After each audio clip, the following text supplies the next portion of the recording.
Welcome to Bookhaven.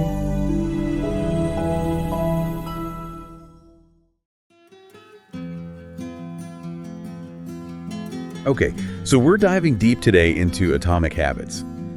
And I know you've already explored it a lot. Yeah. I'm excited to kind of pick your brain a bit and pull out some of the most practical strategies. Absolutely. Especially for people who maybe are already familiar with it, but are looking for a little more of that how-to. Yeah. So we're going a little beyond just the basics. Right.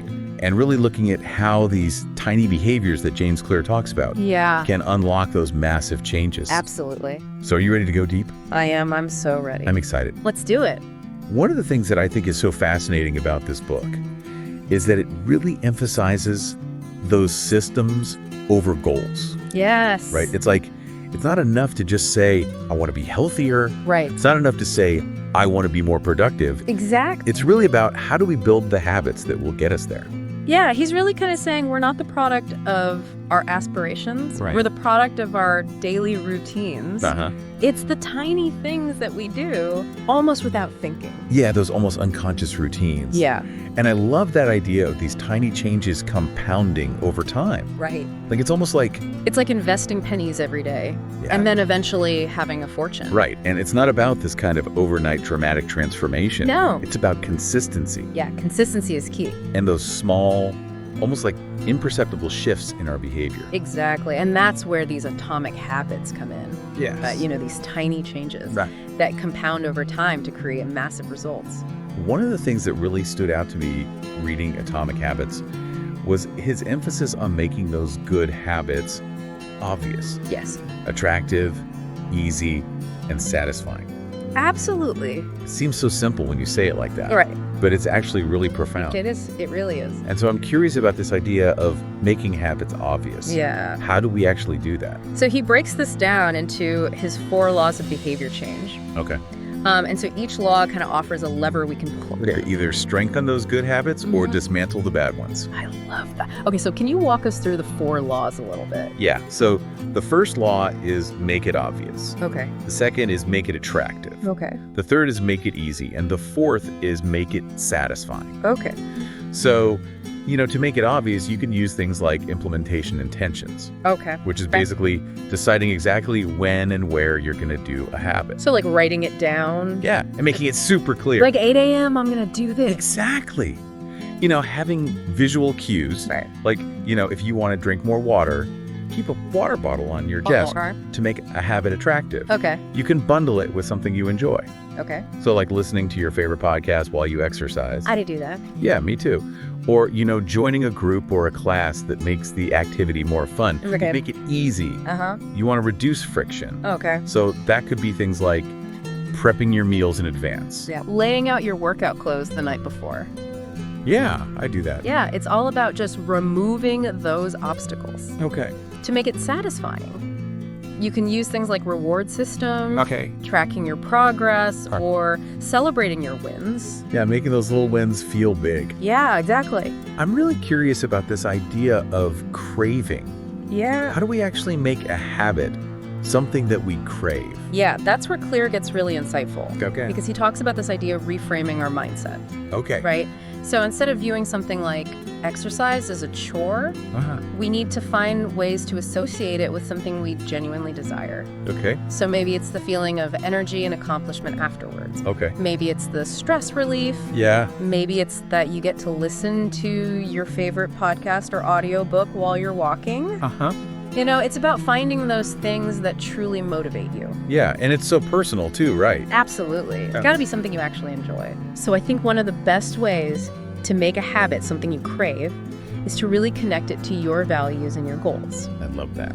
So if you know why you're doing something and you believe in its importance, you're more likely to stick with it. That makes sense. Even when it's tough. Yeah, that reminds me of when I started meditating regularly. Oh, yeah. I used to dread it. Like, I just thought it was so boring. Oh, wow.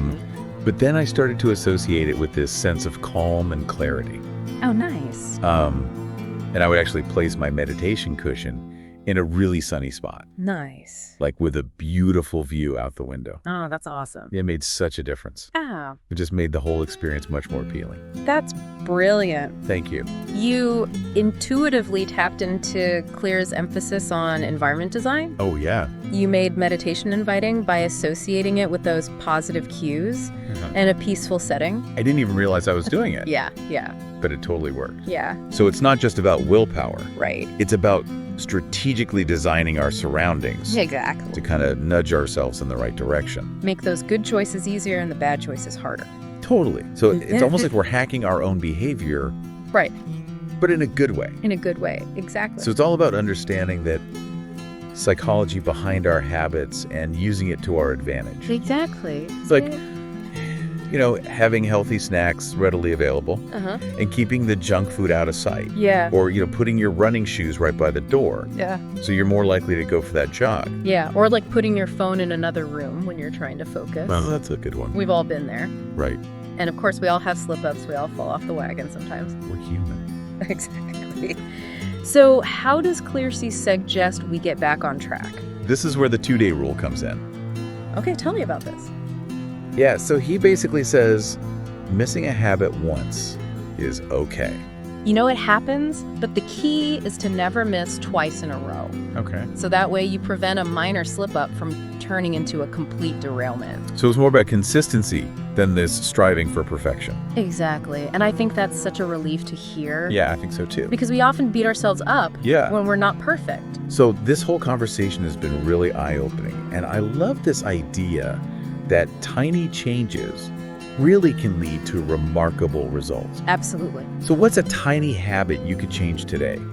Like something almost insignificant Yeah. that could set you on a slightly better path. That's a great question. Maybe it's spending 5 minutes decluttering your desk in the morning, Yeah. or adding an extra serving of vegetables to your dinner. I love that. It's those atomic level shifts Yes. that can compound into some really incredible results. Absolutely. And I think one of the biggest takeaways from Atomic Habits is that we all have the power to change. Yes, And it starts with those small, consistent actions.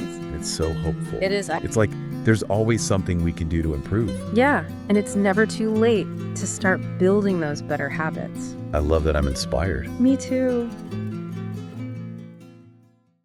Grab Atomic Habits by James Clear, now on sale for just $18.99. Don't miss this chance to build good habits and achieve remarkable results. Click Buy Now today.